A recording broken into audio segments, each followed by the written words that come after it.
This year's winner for Best Musical Revival is Fiddler on the Roof.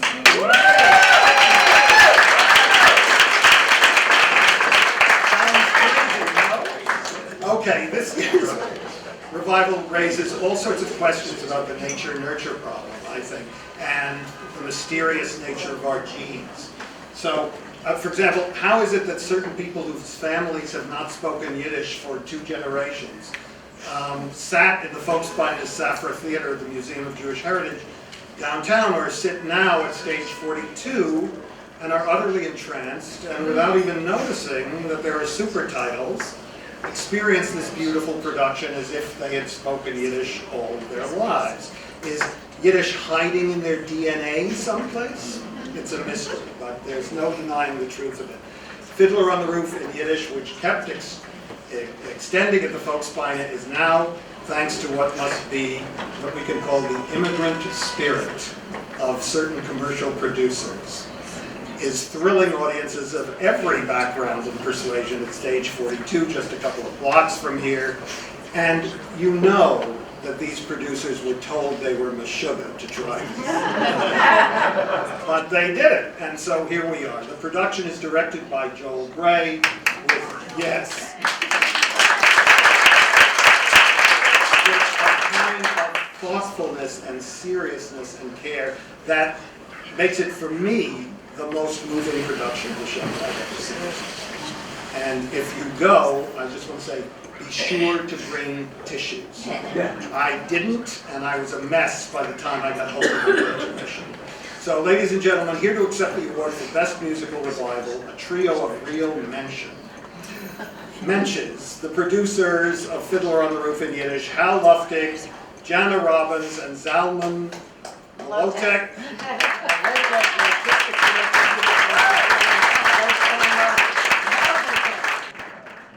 Hi, I'm Jana Robbins. This is Zalmen. Mlotek. Unfortunately, Hal Luftig had to leave early. But I want to tell you before I begin, I have prepared notes here which I would like to share with you. But before I do that, I want to tell you how deeply moved I am by today's proceedings. This afternoon here has been so authentic and so real. It captures every reason that I have dedicated my life to the theater as an actor and now as a producer. And it is the reason that when everyone said to me, yes, what, are you a meshuggah? Why did you think that a Yiddish version of Fiddler on the Roof was going to be commercial? Why did you do it? I said, because I had to. There was no question. This show is so authentic and so real and has so much to say today that I simply had to do it. On behalf of myself and Hal Luftig and our co-producers and our entire company, I really want to thank the Off Broadway Alliance, which seems to be a real home for the heart of the theater, for acknowledging us and what we have done to bring the show to life. Zalmen Mlotek stands next to me, who is the artistic director of the Volksbeine Yiddish Theater, created the show. This was a gift to me. I told somebody, and I'm going to say it now, that I felt chosen to do this show. I want to thank Chris Massenine from the Volksbeine Theater, who asked me to be on the artistic advisory board of the theater 2 years ago. And when I saw the amazing work they were doing, I just had to do that. And I felt like I was chosen. This is not something I had to work at doing. This is not something I had to effort at doing. It was something that came into my life. And I felt like Moses, just as Moses was chosen to lead the Jewish people out of the land of Egypt.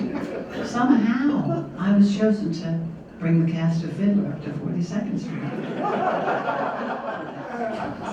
And the why of it, in a time filled with growing anti-Semitism and a worldwide refugee crisis, and our United States of America shutting its doors to immigrants. Our Yiddish Fiddler on the Roof has never been more timely or more important.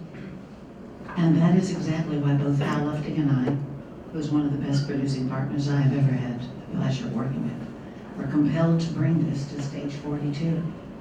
So I not only want to thank Zalmen and the National Yiddish Theater and our entire team, cast and crew, for creating this profoundly moving production,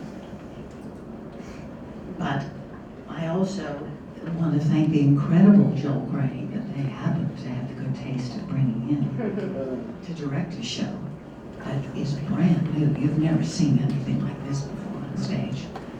And as well as Stephen Skybell, who just happens to be the best Tevye there has ever been on stage. But last but not least, before I stop talking, I want to thank my mom and dad for believing in me, for always being there for me to move my life into the theater, and for my ancestors who immigrated to the United States from Russia, all of whom taught me to be proud of my heritage and to live a life filled with appreciation and respect for everyone. Thank you.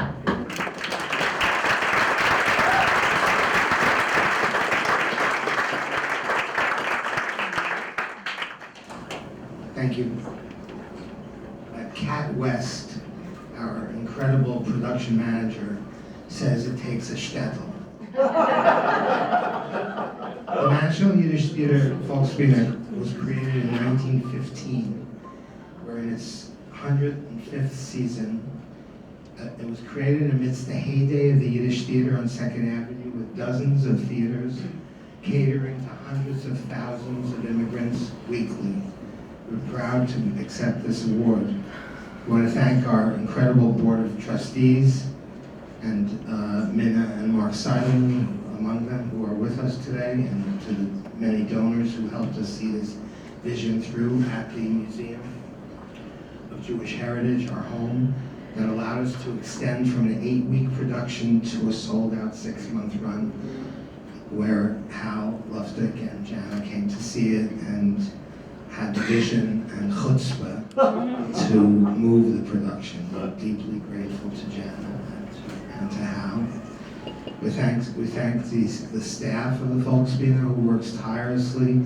I have my associate director, Mlotek, who tirelessly trained 27 out of 30 actors to speak Yiddish in 3 weeks. And of course, our wonderful casting director, Jamie Beth Margolis, who when the announcement went out and we had 2,500 people responding to a Yiddish Fiddler directed by Joel Gray, we saw 700 candidates, and we were lucky to come up with the 30 that we had.